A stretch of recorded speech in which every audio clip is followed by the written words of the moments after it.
Welcome to this bonus episode of Work in Progress, the Matrix podcast, in special partnership with Your Game Plan for National Interview Week. Join host Roger Clements as he sits down with Your Game Plan's Danny Heath and Matrix CEO Mark Inskip in an extended conversation around creating the job-ready generation as we gear up for the first ever National Interview Week. Whether you're a seasoned professional or just starting your career, we're on a mission to bring you the real-time voices of the world at work, helping us all to gain a deeper understanding of the most critical topics shaping our working lives. So what are you waiting for? Subscribe now to Work in Progress, the Matrix podcast, and uncover insights you won't find anywhere else. Danny and Mark, really good to see you both. Danny, I wonder whether you could introduce yourself and your game plan, and also the initiative that I'm really excited about. I know, Mark, you're really excited about. I think it's got a huge potential impact, National Interview Week. So Your Game Plan, I guess in its essence, is an organisation that's been built to help schools and colleges best serve their young people around careers, education and life skills. We feel really strongly that it needs to form a larger part of the education curriculum. We know a lot of educators believe the same, but really without the funding to develop these training portals internally and through the education department, that becomes more problematic. So how we operate is we've built 85 training modules now that are all accredited by the CPD, and they cover 4 key areas of learning.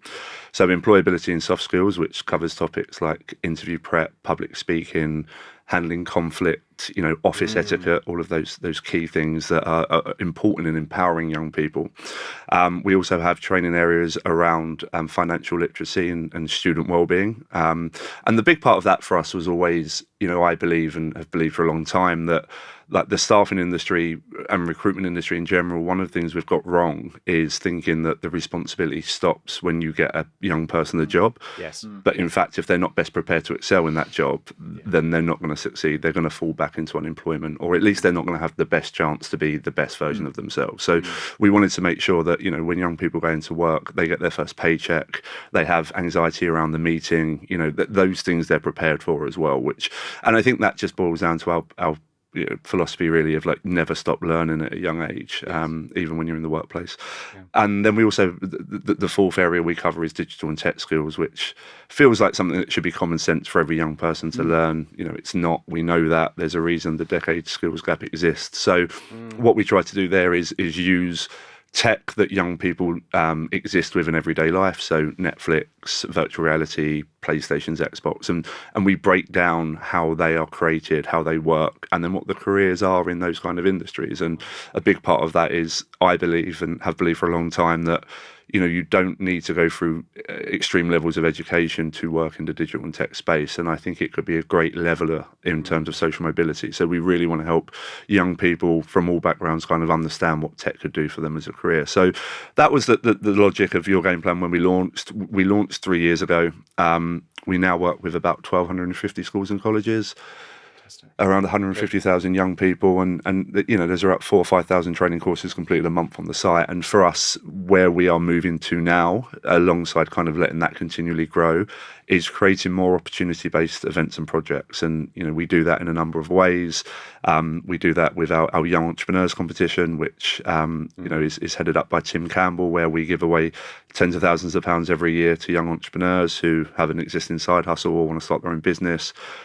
All about making entrepreneurship more accessible. It doesn't need to be that you have someone in the family who knows how investment works or someone who has run their own business. That these doors need to be jarred open a bit more. And that's really where National Interview Week was born from in our head. It was, we can do all of the training and all of the implementation we want, but what we need to do is provide real life opportunity. And what we know exists from my personal experience working with schools, of them asking me, look, we've got this interview prep session we want to do next week. Can you help us find 30 volunteers to support this? Schools aren't resourced to get 50 volunteers into a room or on a Zoom call to give their 500 kids the interview prep they need. And we felt like we could do that. We felt like we had a big enough offering to be able to bring that in. And when we promoted it initially, for the first time, we weren't sure. You never are, what the response is going to be. Yeah. but we had over 15,000 students apply to take part in this week, and we actually had to turn our marketing off after 2 weeks, which is a champagne problem for sure, because we didn't want to let down too many schools and put too many schools through the application process. So we're offering 5,000 sessions, obviously, and I think that to be able to do that not only benefits greatly the students involved, but the data that might come out of that, and how can we then help schools build DIY kits to do it themselves?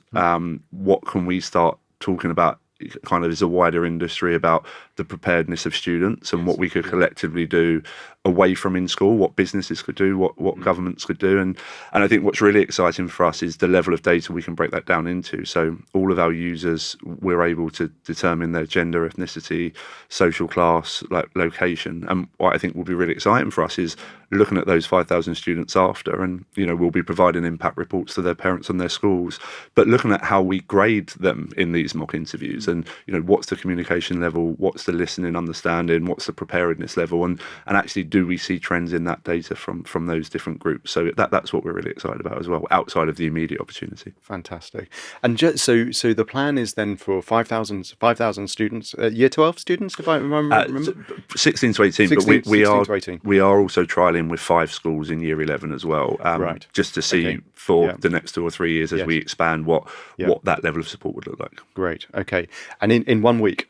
In 1 week. In 1 week, all delivered virtually on our platform. So we've built some really nice tech around the mentors and volunteers being able to log into the platform and have their calendar open for the week and see when they do their sessions. And we've worked really closely with some schools who are kind of our lead partners around the safeguarding aspect of this, and how they can feel comfortable knowing that the volunteers and mentors are set up in the right way. So that's a mixture of things like DBS checks, auto-recording all of the sessions, and also the schools having access to jump in and out of any sessions they want to. That's been a really interesting part of building this, is what is the requirement from the schools to be able to take part. Fantastic.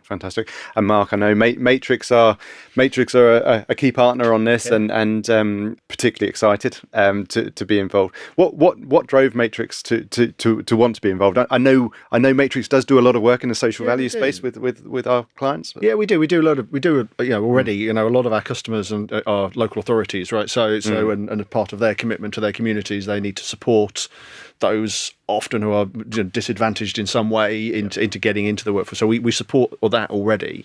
Honestly, it's quite a difficult question to answer, right? Because when you talk, it's so obvious and so exciting for when you literally you told me about it, and I literally went yes, right? And I think you maybe asked me a question, well, where do I take this from the budget? And I'm like, I don't really care, right? Let's just do it, right? So because honestly, I think it's a really nice to hear you talk about the wider perspective of what you guys do. It's amazing, right? And maybe it got me just at the sweet spot. My kids are just coming out of school, maybe, but actually, just fundamentally, I think it's a brilliant thing to do. Our business, I'm determined to put some what's the right word, some sort of the meat on the bones of our purpose, right? Where we're trying to help connect people to work. And that shouldn't be, and definitely isn't, just the people that are, it's pretty easy to connect to work, because I think we have we have a social moral, without wishing to get too preachy about it, right?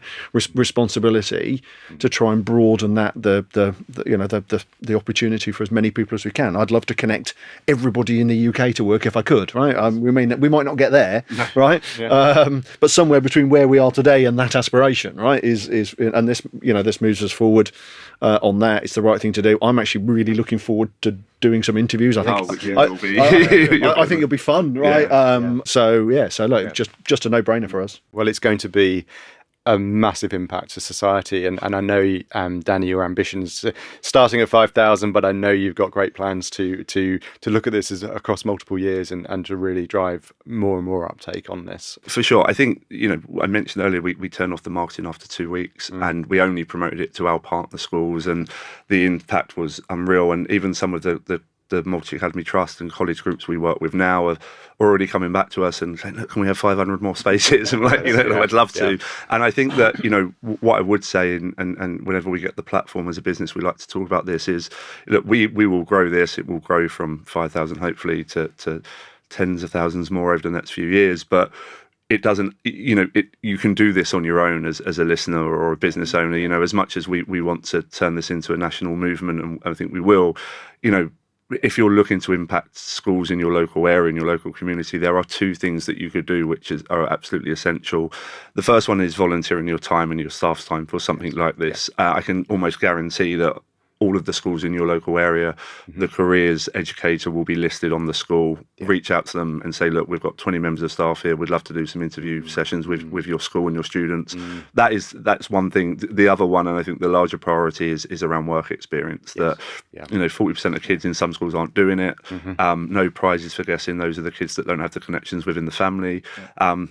Schools, on average, when you consider the amount of time their careers educators have, it's so small. So, for a school's careers advisor to be able to phone around to organisations asking if they can give work experience, it's just not going to happen. Whereas if you have the resource in your company to call 2 schools in your local area and offer 2 or 3 work experience placements, like it can change everything for a young person. Like, this is where we're falling down, is that we are not being proactive enough as businesses and business leaders. The education system just isn't built to support this well enough. But an hour of your time to make those calls could impact 5 or 6 kids' lives for forever. That's the first step. Getting them confident in an office environment, going through this process of soft skills is going to be a huge difference. So just if anyone's wondering how they can help that aren't involved, they would be the 2 bits of advice we would give. Right. Challenge accepted. Absolutely. And I've been fortunate enough to do some interviews with Your Game Plan and some of the schools, and it is from a personal perspective one of the most rewarding things that you can do. So I think it's fantastic, and really excited about where we're going. Yeah, and thank you again for supporting us. Really, really appreciate it. Our pleasure. Can't wait. Thank you very much. Enjoyed this episode? Subscribe now to Work in Progress, the Matrix podcast, and never miss a new release.